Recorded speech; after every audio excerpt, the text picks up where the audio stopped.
በዛሬው ቪዲዮአችን ቲክቶከሮቹ በማጭበርበር ወንጀል ክስ ቀርቦባቸዋል። በእነዚህ ሁለት ካፕሎች በጠራራ ፀሐይ እንዴት ሻሻ እንደተሰራው እኮ ነው ዛሬ የምነግራችሁ። በእንደዚህ አይነት ቪዲዮ መጥቼ አላውቅም፣ ሰርቼም አላውቅም። እንደዚህ አይነት ቪዲዮ ግን ተጭበርብሬያለሁ። የቶማስ ኃይሉ አባት እንግዲህ ማስጠንቀቂያ ሰጥቷል። ሰላምን ለመረበሽ እጃችሁን እየሰደዳችሁ ያላችሁ ሰዎች ካላችሁ እረፉ። ከዚህ በኋላ ጠቡ ከኔ ጋር ነው። አርቲስቶቻችንን ያስለቀሳቸው ነገርስ ምንድነው? ይሄ እንባ ብቻ አይደለም፣ ውስጡ ደም ነው።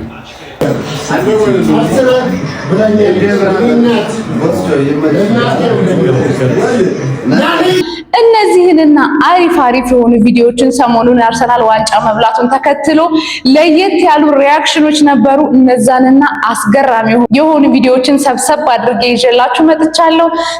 ሰላም ጉዴ ቻናሌ ቤተሰቦች እንዴት ከረማችሁ? በመጀመሪያ ለአርሰናል ደጋፊዎች ቤተሰቦቼ እንኳን ደስ ያላችሁ እያልኩኝ አሪፍ ጸዴ ቪዲዮዎችን ይዤ መጥቻለሁ። አንድ ላይ እናያቸዋለን። ለቤቱ አዲስ ከሆናችሁ በነፃ ነው ከእናንተ የሚጠበቀው የደወል ምልክቷን እየነካችሁ ሰብስክራይብ በማድረግ ቤተሰቡን መቀላቀል ነው። ቪዲዮቹ ከተመቻችሁ ላይክ እያደረጋችሁ ሐሳብ አስተያየት ካላችሁ ደግሞ በኮሜንት ጻፉልኝ። ከታች የምታያቸው የሶሻል ሚዲያ አማራጮችም የኔ ናቸው። በእነዛ ሜንሽን ልታደርጉኝ ትችላላችሁ ማለት ነው። ወደ ቪዲዮቹ እንለፍ።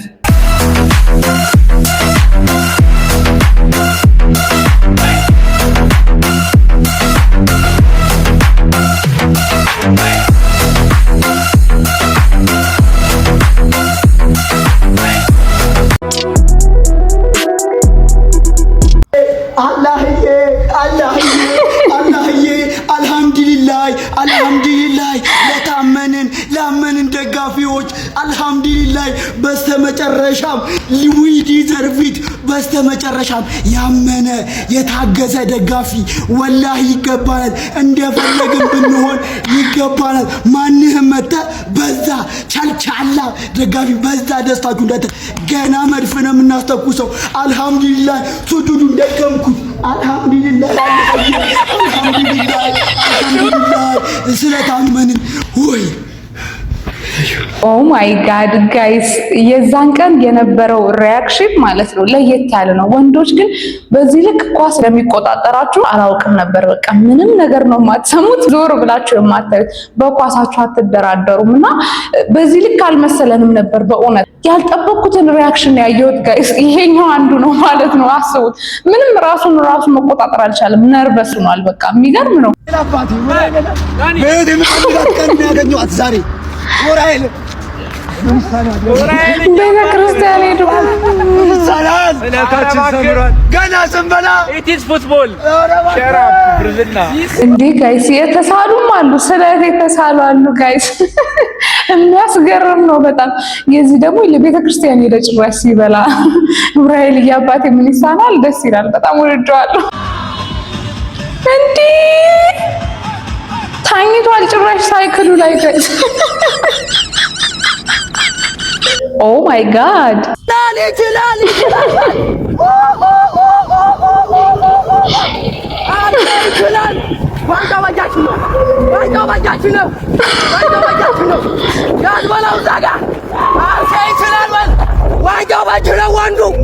ወንዱ ተደፋስ ናቱና ወንድ ነው ይችላል። ናቱ ያዝ ሊቀር እንዳልገባ ማም ወልዶ መንፈስ ቅዱስ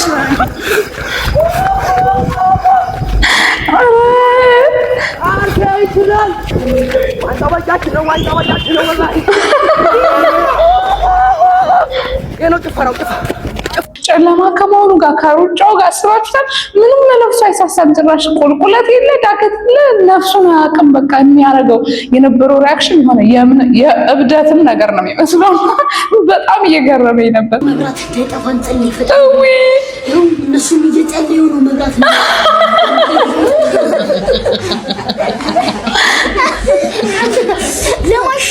ለማሸነፍ ዋንጫ ለማንሳት ነው። ወይ ህፃናቶቹ ራሱ ምን ያህል እንደተለከፉ አስቡ።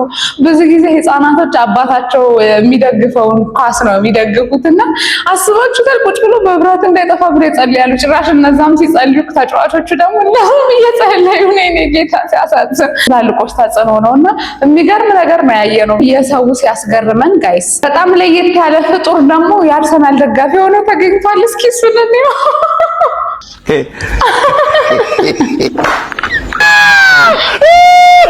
ወይኔ ቲሸርቱን እንዴት አለበሰ! ይሄ ደግሞ በጣም ነው ያስገረመኝ። አስባችሁታል?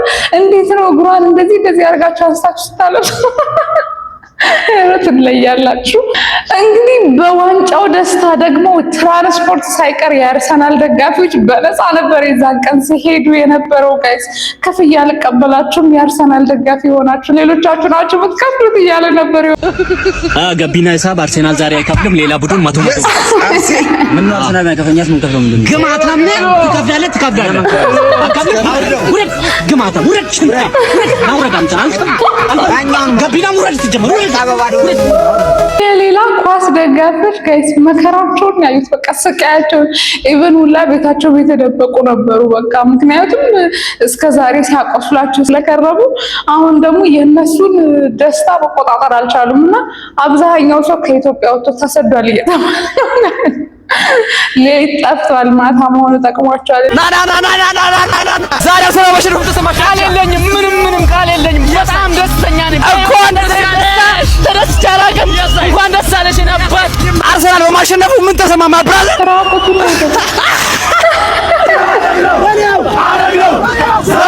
የታደለ ሮዋን This is crazy. የአርሰናል ደጋፊ yes ዛሬ አረግነው። ኦ ማይ ጋድ! ኧረ ወንዶቹ ግን ሌላ ታሪክ ውስጥ ገብተዋል። ለእናንተ በወንኩና እንደዚህ በተደሰትኩ ነው ያልኩት። በእውነት ሀሳቤን ልታስቀይሩኝ ያስባችኋል እና ግን መደራደሪያ ያቀርብላችኋለሁ። ኦፈር ካላችሁ የአርሰናል ደጋፊ ሊሆን ይችላሉ ጋይስ። ሄኖክ ድንቁን ፊልም ሲተውና ሲያለቅስ የምታውቁት ለኳስ አለቀሰ ነው የምላችሁ። ይኸውልህ ይሄ እንባ ብቻ አይደለም፣ ይሄ እንባ ብቻ አይደለም፣ ውስጡ ደም ነው። ደም ነው የፈሰሰኝ ያለው ደም ነው። 22 ዓመት ሙሉ የአትችሉም የአትበሉም ምንም አታመጡም እናንተ ሚዜዎች የመባል ስሜትና የመገፋትና አንገት የማቀርቀር ስሜት ነው ይሄ። ማይ ጋድ ደም ጭምር ነው። ይህንን ሳታዩ ያለፋችሁ የሞታችሁ የአርሰናል ደጋፊዎች ወንድም እህቶቻችን መታሰሪያነቱ ለእናንተ ነው፣ ለእናንተ ነው። ምክንያቱም ይሄ ክለብ ለእኛ ምን ማለት እንደሆነ እኛ ብቻ የአርሰናል ደጋፊዎች ነን የምናውቀው። 20 ዓመት ሙሉ አቀርቀረን ነበር። አሁን ግን ቀና ብለን በኩራት እንሄዳለን። ዛሬ አልጮህም፣ አልጨፍርም፣ አልስቅም። እሁድ የኔ ቀን እሁድ ነው። ዛሬ መታሰቢያነቱ በህይወት ለሌላችሁ ለአርሰናል ደጋፊዎች ብቻ ይሁንልኝ። ከነገ ጀምሮ የአርሰናል ደጋፊ ሆንክ በሙሉ ይህንን ማሊያ በኩራት ለብሰ በየአደባባዩ ላይ ውጣልኝ። ከዛ እሁድ በደንብ ሰለብሬት እናደርጋለን፣ በደንብ ሰለብሬት እናደርጋለን። ይሄ እንባ አይደለም፣ የመገፋትና አንገት የመድፋት የማቀርቀር ውጤት ነው። ደም ነው ይሄ። እኔ ፊልም ትወናው ላይ ራሱ እንደዚህ ባላየውበትም ሪል ሲሆን እንደዚህ ነው። እንዴት ነው ሄኖክ? ሪል ስሜት ሲሆን ይለያል። በቃ የትወናው እኔ እንደዚህ ሲያለቅስ አይቼው አላውቅም። እውነት ለመናገር አሜዚንግ ነው። ወይኔ አስጌ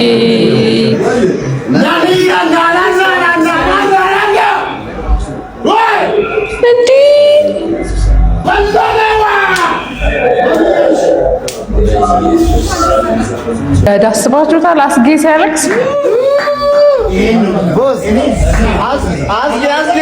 እኔ አስጌ እንደምታውቁት በሳቁ በፈገግታው ነው የሚታየው። እንባውን እንዲህ ጥፍጥፍ አድርጎ ደስታችሁ ይጋባል። የምትገርሙ ፋን ናችሁ እስከ ማልቀስ ድረስ። እንደዚህ አይነት ፋኖች አላቅም ለኳስ እንደሚለቀስኛ ለመጀመሪያ ጊዜ በአርሰናል ዋንጫ ላይ ያየነውና ኧረ ይመቻችሁ በእውነት።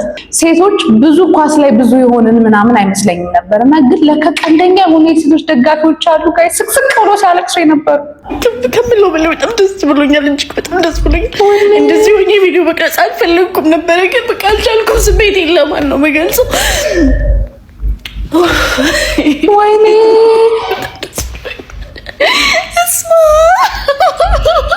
ሳቅም ደስታም ለቅሶ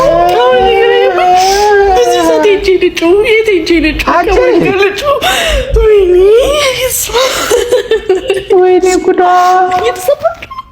እኔ ብቸኝነት እየተሰማኝ ነው ማርያምን።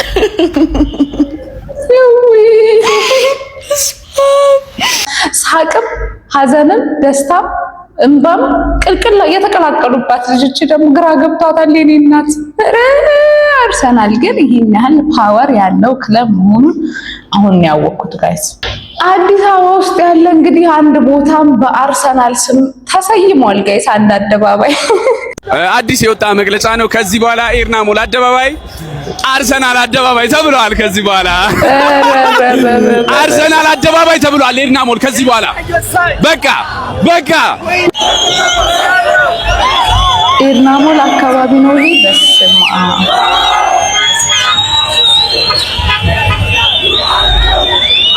አርሰናል ደጋፊዎች በራሳቸው መብትና ተነሳሽነት አርሰናል አደባባይ ተብሏል ብለዋል። እንግዲህ ከዚህ በኋላ ኤርና ሞል አደባባይ ያለውን አርሰናል አደባባይ ለማለት እንገደዳለን። አማራጭ የለንም ጋይስ። በዚህ ጉዳይ በልጅነታችን የኔ መድኃኒዓለም አሳከው የት ልሂድ ወይኔ ብቻዬን ወይኔ መድኃኒዓለም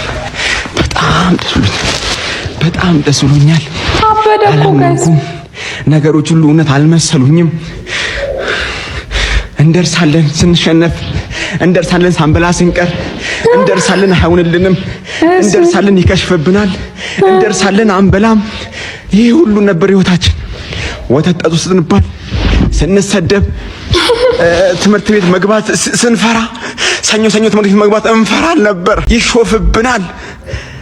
22 ዓመት ተቀልዶብኛል። እኔ አሁን ሊያገባችሁ ይችላል፣ ምንድነው ምናምን ሊባል ይችላል። ግን እናውቀዋለን። በቃ እኛ የተጎዳ ነው የሆነው እናውቀዋለን። እውነትም እኛ እናንተ አርሰናል ሲበላ በቃ ትዝም አይለኝም። ትውስታም በቃ ትንሽ ትዝ አይለኝም። ፕሪሚየር ሊግ ሲበላ ትዝ አይለኝም። ታግሰናል። 22 ዓመት ታግሰናል። ጸጥ ብለን ዋጣ አድርገነው ታግሰናል። የመጨረሻ ዋንጫውን በልተነዋል። አመሰግናለሁ እኔ ጌታ፣ አመሰግናለሁ እኔ መድኃኒዓለም። ወሮች ወጣ እስቲ እንጃ ከሰዎች ጋር እንጨፍር እስቲ ያረገውላ ግራ ገባው ጋይስ። ይሁን ይሄ ሪል ፊሊንጉን በማውራት ኤክስፕሬሽን ምናምን ጎበዝ ነው። ይሄ ግን የእውነት ስሜቱም ስለሆነ ልጆችም ደስ ይላሉ። ብቻ ስሜቱን ሲገልጽ ደስ የሚል ልጅ ነው። ግን በዚህ እኔ አንጀቴን የበላኝ በእውነት እንዴት እንዳሳዘነኝ። ኦ ማይ ጋድ ዮኒ እንኳን ደስ ያለ ጎስታ ነባው። ይህን ቡድን ስንደግፍ ማን ስንትና ስንት ዓመት ስንት ደጋፊ ያለቀሰ ስንት ደጋፊ ማን ነው። እኔ የመደገፍ የመጀመርኩበት ዓመት ላይ ልቤ ተሰበረ። ቻምፒየንስ ሊግ ፋይናል ደርሰን ልቤ ተሰበረ፣ አለቀስኩኝ። ከዛ በኋላ ግን በፍጹም እጅ አልሰጥም ብዬ ልቤ እያረረ እየተቃጠልኩ መጥቼ ስስቅ ሌላውን ሳጽናና አሁን ግን አልቻልኩም።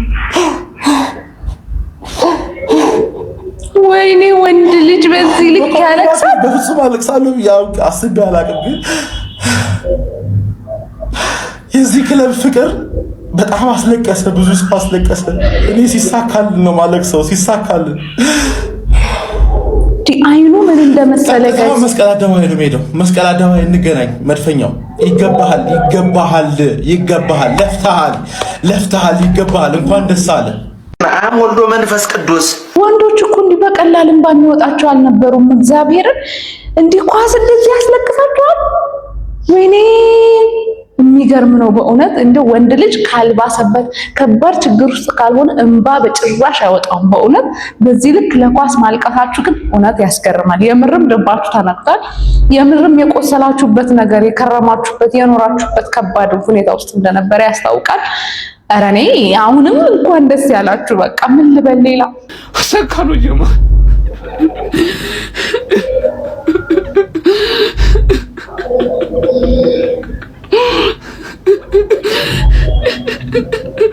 ወይኔ በላችሁ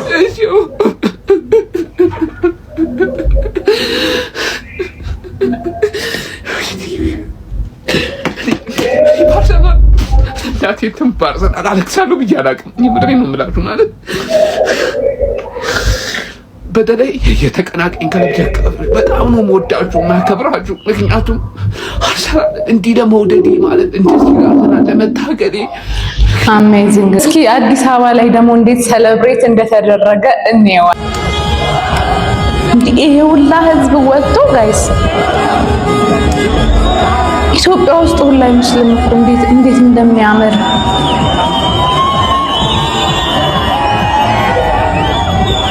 እንዴ! አርሰናል ከባድ የሆነ ቁጥር ደጋፊ እንዳለው ከ30 እስከ 40% የሚደርስ ደጋፊ እንዳለው ይነገራል። ግን ለካ ስትወጡ ደግሞ በዛችሁ። በዛሳይ ደግሞ ሀረማያ ዩኒቨርሲቲ ላይም እንደዚሁ ተማሪው ወጥተው ቅውጥ አድርገውት ነበረ።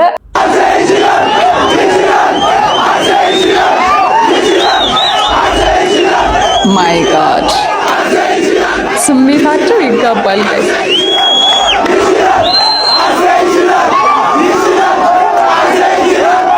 ኦ ማይ ጋድ ዋው! እንደ ሀገር ነው ሴሌብሬት የተደረገው ጋይስ። የአርሰናል ደስታ ደጋፊ ያልሆነውን ህዝብ ራሱ ደስታቸውን አጋብተውባቸው እኔን ጨምሮ ማለት ነው እንደ ሀገር ነው የተከበረው። በእውነት በጣም የሚገርም ሴሌብሬሽን ነበር። ቶማስ ኃይሉና ጌታቸው ስዊት ቦክስ የነበሩበትን ሁኔታ ታውቁ ነበረ። ከዚህ በፊት ተጣልተው ታርቀው ድጋሚ ጭቅጭቅ ውስጥ ገብተዋል። የባለፈው ቪዲዮ ላይም ሰርቸው ነበርና አሁን እንግዲህ ወላጅ አባቱ የቶማስ አባት ማለት ነው መጥቶ ማስጠንቀቂያ ሰጥቷል። ሰላም ቤተሰብ እንዴት ናችሁ? ኃይሉ ብርሃኑ እባላለሁ። ኃይሉ አባት ነኝ። ሰሞኑን የተፈጠረውን ነገር አይቻለሁ። የቤተሰብ ጉዳይ የቤተሰብ ነውና ሚዲያ ላይ ወጥቶ እንደዚህ ሲቦካ ማየት በጣም ትክክል አይደለም። እውነት ለመናገር ከሆነ ቶማስ በጣም ጠንካራ ልጅ ነው፣ ጎበዝ ነው። እሱ ስለሆነ ነው እዚህ ደረጃ የደረሰው። እኔ ህፃንነቴን የወለድኩት ገና 8ኛ ክፍል ነኝ። ከ8ኛ ክፍል ጀምሬ ዩኒቨርሲቲ ተመርቄ ወጥቼ ምንም ኃላፊነት የምወስድበት እኔም ራሴ ሰው ላይ ስለነበርኩ ምንም ኃላፊነት የምወስድበት ነገር ስላልነበረኝ ይህን ሁሉ ተቋቁሞ እሱ በራሱ ጥረት ጥሮ ግሮ እዚህ ደረጃ ላይ በመድረሱ ማንም ሰው ሊያመሰግነው ሊኮራበት የሚችል ልጅ ነው። ብዙ ችግሮችን አይቶ ከብዙ ችግሮች ህይወቱ አስተምሮት ህይወቱን ያሸነፈ ጀግና ልጅ ነው። ስለዚህ ድጋፍ ነው የሚያስፈልገው እንጂ ይሄ ልጅ በምንም አይነት ነገር ለማሸማቀቅ መሞከር የለብን። ባለማሳደግ ምክንያት በመካከላችን የነበረ ትልቅ ክፍተት ነበረ። ከዚህ በኋላ በቀሪ ዘመኔ አንተ እንደ አባት እኔ እንደ ልጅ ሆኜ በቤትህ ላገለግልህ ቃል እገባልሃለሁ። አለሁ፣ ከጎንህ አለሁ። ይሄ ትልቅ ኩራቴ ስለሆነ እንግዲህ ይቅር ብለኸኝ እስካሁን ድረስ ላላደረኩት ነገር በሙሉ በወንድሞችህ፣ በእህቶችህ፣ በእናቶችህ መካከል ይቅርታ እንድታደርግልኝ ጠይቃለሁ።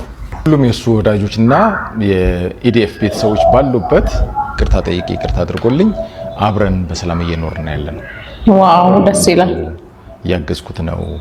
የቢዝነሱንም እንትን ሊድ ለማድረግ እየሞከርኩ ነው። እዛም ያላችሁ ቤተሰቦች እያያችሁኝ ነው። ስለዚህ ልጁን ከሚሰራበትና ያለውን ኢነርጂ ብዙ በማድረግ ነገ ብዙ ያቀደ ልጅ ነው። እነዛም ብዙ እቅዶቹን እንዳይፈጽም ኢነርጂውን ድሬን በማድረግ ብዙ ያልሆነ ጥሩ ያልሆኑ ነገሮችን እያደረጋችሁ ያላችሁ ሰዎች ከዛሬ ጀምሮ አቁሙልኝ ፕሊስ። የቤተሰብ ጉዳይ የቤተሰብ ነው። ከዛሬ ጀምሮ ልጄን የቤተሰብ ጉዳይ እያነሳችሁ እንድታሸማቅቁት ያችን ክፍተት ተጠቅማችሁ የሆነ ጌም መጫወት የምትፈልጉ ሰዎች፣ የራሳችሁን ሚዲያ ከቨሬጃችሁን ከፍ ለማድረግ የምትፈልጉ እንደዚህ አይነት ነገር የምታደርጉ ሰዎች ዝኖት ኖርማል፣ ለኔ ትክክል አይደለም። ከዛሬ ጀምሮ ይህን እንድታቆሙልኝ እፈልጋለሁ። የቤተሰቤ ጉዳይ የቤተሰቤ የኔ ነው። ልጄ ጓደኛዬ ነው። ቀሪ ህይወቴን ደግሞ እሱ ጋር እንጆይ ያደረኩኝ ጥሩ ነገር እንድታዩ ነው የምፈልገው። ሰላምን ለመረበሽ እጃችሁን እየሰደዳችሁ ያላችሁ ሰዎች ካላችሁ እረፉ። ከዚህ በኋላ ጠቡ ከኔ ጋር ነው። ፋሚሊ ጉዳይ አሁን ነው አደባባይ ላይ መውጣት የጀመረው እንጂ ጋይስኛ ጋር አልተለመደም ነበር። በቃ ፋሚሊ ጉዳይ በውስጥ ነው የሚጨረሰው። ምንም ነገር ቢገጥምን እንኳን ወጥቶ ሚዲያ ላይ ለማውራት በእውነት ይፈራ ነበር ሰው።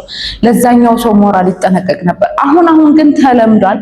ብዙ ፖድካስቶች ላይ ታችሁ ከሆነ ብዙ ቦታዎች ላይ ኢንተርቪው ሲደረጉ አይታችሁ ከሆነ ሰው የፋሚሊውን ይሄ ፕራይቬት የሆነውን የራሱን ሚስጥር ሁላ ነው የሚያወራውና እነዚህ ነገሮች ሁላችንም በምንም አይነት ሁኔታ ላይ የፋሚሊን ጉዳይ ባህላችን አይደለም። እውነት it's not our culture። በቃ ወጥተን ማውራት እንደዚህ ነው ማለትና እውነት ደስ ይላል። አብረው መሆናቸውን ያላቅም ነበር ፐርሰናሊ።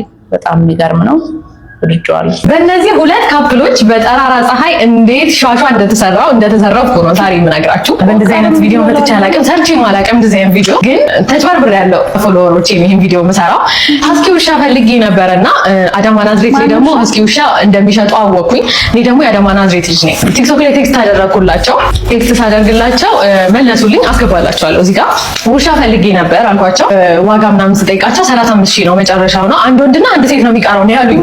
ምክንያቱም ቶሎ ብሩን እንዳስገባ ማለት ነው። ዋጋ ለመደራደር ሞከርኩኝ። አይቀንስም ወይ ምናምን አይቀንስም ላንቺ ምናምን ነገር አሉኝ። ከዛ በኋላ እኔ እህታችሁ ደግሞ ሀፍ ፔመንት ልክፈል ምናምን አልኳቸው። ያ ማለት ቢያንስ በ4 ቀን በ5 ቀን ልዩነት ብሩን ውሻው እነሱ ጋር ሆኖ ማለት ነው መጀመሪያ አስገብቼ ከዛ ደግሞ የቀረውን ደግሞ ቆይቼ ላስገባ ከዛ ውሻውን ልወስድ ማለት ነው። አይ ሀፍ ፔመንት ከሚሆን የተወሰነ ብር እንቀንስልሽና ቪዲዮ እንስራ እንደዛ ነገር አሉኝ። በዛ ፕራይስ የሚሰራ ማስታወቂያ እንኳን የለም ታውቃላችሁ። ግን ኖርማል ነው ኮላብ እንደማድረግ ነው የቆጠርኩትና ኦኬ በቃ እሺ ችግር የለውም አልኳቸው። በቃ እሺ አካውንታችሁን አልኩኝ። ወላ ቀድሜ ነው ያስገባሁት ብሩን። አዲስ አበባ ስለነበርኩኝ ያ ታይም ላይ ብሩን ቀድሜ ያስገባሁኝ። ስክሪንሾት አድርጌ ላኩላቸው። ደርሶኛል። መቼ ነው የምትመጪው አለችኝ ደጋግማ ስትጠይቀኝ። እኔ ደግሞ አዲስ አበባ ስራ ስለነበረብኝ ቶሎ መምጣት አልቻልኩምና 2 ቀን 3 ቀን ቆያለሁ በዚህ ቀን ነው የምመጣውና ምን እያልኳት ስንሄድ ያው እነሱም ቪዲዮ እየቀረጹ ነው ለራሳቸው፣ እኛም ቪዲዮ እየቀረጽን ምናምን ቪዲዮ ከሰራን በኋላ የእነሱም ተለቀቀ አሪፍ ታየ፣ የኔም ተለቀቀ አሪፍ ታየ። እየቆየው ከ2 ሳምንት ምናምን ከ3 ሳምንት በኋላ ውሻው ትክክለኛ ወሊኮት የሚባል ውሻ እንዳልሆነ አወኩኝ። መጀመሪያ ታይም ላይ ሲሸጡልኝ አባቱን አሳይተው ነው ይሸጡልኝ። ይሄ ውሻ እንደ አባቱ ነው የሚሆነው ምንም አትጠራጠሪ ነው ያሉኝ። እኔ በጣም ነው ሰው ማምነው። ሁሌ ሲያድግ እንደዚህ መተለቁን ሳስብ በጣም ነው የምገረም። ጆሮ ነው ይሉኛል ጆሮ ስናይ እኔ ከዛ በፊት ሀስኪ ውሻ ኖሮኝ አያውቅም። ለዛ ነገር ቻት ጂፒቲ ላይ ምናምን ኢንተርኔቶች ላይ ምናምን ከሰው ምናምን ቼክ አላረኩም። በቃ አምኛቸዋለሁ እንደ አባቱ ነው የሚሆነው ብለው ነው ቪዲዮ የሚሰሩትም የሚሸጡትም ማለት ነው። ከዛ በኋላ አዲስ አበባ ላይ ብዙ ልጆች ይሄ ውሻ ግን እንደ አባቱ ይሆናል ምናምን ይሉኛል። ለምን እንደዛ የሚሉት 2-3 ይሄ ነገር ጥያቄ እንትን ሲል ጊዜ ቻት ጂፒቲ ላይ ቼክ አደረኩኝ። ፎቶውን አስገባሁለትና የአቡሌን ፎቶ የውሻዬን አስገባሁለትና ሲያድግ እንደዚህ ውሻ ይሆናል ወይ ብዬ ደግሞ የነሱን ውሻ ትልቁን አስገባሁለት። በፍጹም ይሄ ውሻ እንደዚህ ሊሆን አይችልም፣ ይሄ ውሻ የሚሆነው እንደዚህ ነው ብሎ አስቀመጠልኝ። በጣም እንትናቸው ይለያያል፣ ጸጉራቸው ይለያያል። እኔ ደግሞ ለምፈልገው ፕሮጀክት ለምፈልገው ትልቅ ስራ ቃል አይሆንም። ጸጉሩ በጣም ልጥፍ ያለ ነው፣ እንደዚህ ብዙ ጸጉር የለውም ምናምን እና በጣም ለብዙ ሰው ግን የሚሸጡት እንደ አባቱ ነው የሚሆነው ምናምን እያሉ ነው። በቃ እስካሁን እንደተደረኩኝ ሲገባኝ በጣም ነው የደበረኝ። ቲክቶክ ላይ ቮይስ አደረኩላት። ለምን እንዲህ ማድረግ ፈለግ? ቻት ጂፒቲ ሰው ለማቀያየም ነው እንደ ዓላማ። ጋይስ ምን ያህል ቻት ጂፒቲ ላይ ግን ሁላችንም ዲፔንድ እንደሆነን አስቡት። ኤቭሪቲንግ አሁን ሰው ጓደኛውንም አይጠይቅም የሚያቅሰውም አይጠይቅም። ጋይስ ቻት ጂፒቲ ላይ ፒክቸር ሆኖ አስገቡት። እንዲህ ነው እንዲህ ቻት ጂፒቲ ሰው ያጣላ ይችላል አይታወቅም። ይሄ ውሻ ነገ አድጎ እንዳባቱ ቢሆን አሁን ቻት ጂፒቲ ምንድነው የምታረግሽ?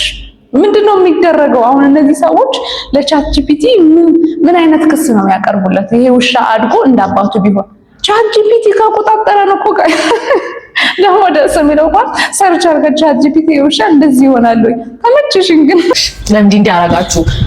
ተማምነን እንዲህ ተባብለን ዳቦት ይሆናል ብላችሁ ነው የሸጣችሁልኝ አልኳት። ደወለች። እውነት ማርያምን ትክክለኛ ውሻ እሱ ነው ማርያምን ምናምን አለች። እንደዛ አይደለም ብዙ ሰው ቼክ አድርጌያለሁ፣ ቲክቶክ ላይ በደንብ ቼክ አድርጌያለሁ። ይሄ ውሻ እንደዚህ እንደማይሆን ነግረውኛል። በቃ እሺ ምናምን ነገር ብላ ሌላ ውሻ እንድገዛ ምናምን ነው ኦፈር ያቀረቡልኝ። ባልየው ጋር ደወለና ለትልቅ ስራ ነው የምፈልገው ብለን ነግረናችሁ የለ ወይ ምናምን ስንለው እኔ 6 ዓመት ስራው ላይ ላይ ቆይቻለሁ እንደዚህ አጋጥሞኝ አያውቅም ምናምን አለ። ኦኬ አጋጥሞ ላያውቅ ይችላል፣ ግን ይሄ ውሻ እንደዚህ አይነት አይደለም። ቢያንስ ልዩነቱን ለኛ በግልጽ ማስረዳት ትችሉ ነበር። ብሩን መልስላችኋለሁ አቡሌን ወስደዋለሁ አለ። በቃ ብሩ እንድትመልስልኝ ሳገኝ ምናምን ነው። አሁን በጣም ቢዚ ነኝ፣ ሳገኝ ብሩን መልሳለሁ አለ። ያው እንደዚህ ካለው ቢዚ አይመልስም። ስንት ቀን ነው ብሩን ማግኘት የምንችለው አልኩት። እንደ አባቱ መሆን ይችላል ብላችሁ ነው መጀመሪያ አይደለ? አዎ ይችላል። በቃ ወደዚህ እንደሚመጣ እኔም እርግጠኛ ነበርኩ። ስለዚህ የምትፈልጉት ማድረግ ትችላላችሁ፣ እኛም በምንፈልገው እንሄዳለን። ጨርሰናል። አመሰግናለሁ። ምን ማለት ነው? ሰው በቃ እንደዚህ ብሎ ጆሮዬ ላይ ዘጋብኝ ማለት ነው። እና ስናወራት የምትለው አቡሌ እንደ አባቱ አይሆንም፣ ዘራቸው እንደዛ አይደለም ትለናለች። እሱ ደግሞ የሚለው ውሻው እንደዛ ነው፣ እንደ አባቱ ነው የሚሆነው። ውሸታቸውን ራሱ በቃ ተጠናንተው ቢዋሹ ጥሩ ነው። 6 ዓመት ስራ ላይ እንደቆየ ሰው ተጠናንተው ቢዋሹ ውሸታቸውን ራሱ በጣም አሪፍ ነው። እንሰማለን ግን አንፈርድም ማለት ይሄን ነው። ሰው ግን ለውሻ ከባድ ወጪ እያወጣ ነው። ደስ ይላል። ይሄ ራሱ አንድ የኢኮኖሚ እድገታችንን የሚያሳይ ነገር ነው። ግን እኔ እንደኔ ሀሳብ ውሻው እስኪያድግ ብንጠብቅስ ነው። አሁን ቻትጂፒቲን ማመን ይከብዳል። ገባችሁ? ባናምነው ይሻላል። እና ውሻው እስኪያድግ ጠብቀን የዛኔ አብረን ብንፈርድ ምን ይመስላችኋል? እንደዛ ነው እኔ የማስበው። ምክንያቱም ውሻው አድጎ ነገ ቻትጂፒቲ ሊያሳፍረው ሽምቅቅ ሊያደርገው ይችላል። አይታወቅም። ጋይስ ምን ታስባላችሁ? ቪዲዮቹ እንግዲህ እስካሁን ያያችኋቸውን ይመስሉ ነበረ። ዘና እንዳላችሁና አሪፍ ነገር እንደነበራችሁ አልጠራጠርም። ቪዲዮቹን እስከ መጨረሻ እያያችሁ ኢንጆይ አድርጉ። ከተመቻችሁ ላይክ አድርጉ። ቤተሰብ ያልሆናችሁ አሁንም የደውል ምልክቷን እየተጫናችሁ ሰብስክራይብ በማድረግ ቤቱን ተቀላቀሉ። ሀሳብ አስተያየት እንቀበላለን። ጻፉልኝ። ከታች ያሉት የሶሻል ሚዲያ አማራጮችም የኔ ናቸው። ኔክስት ቪዲዮ እስከምንገናኝ ድረስ ሰላማችሁ ብዝት ይበልልኝ።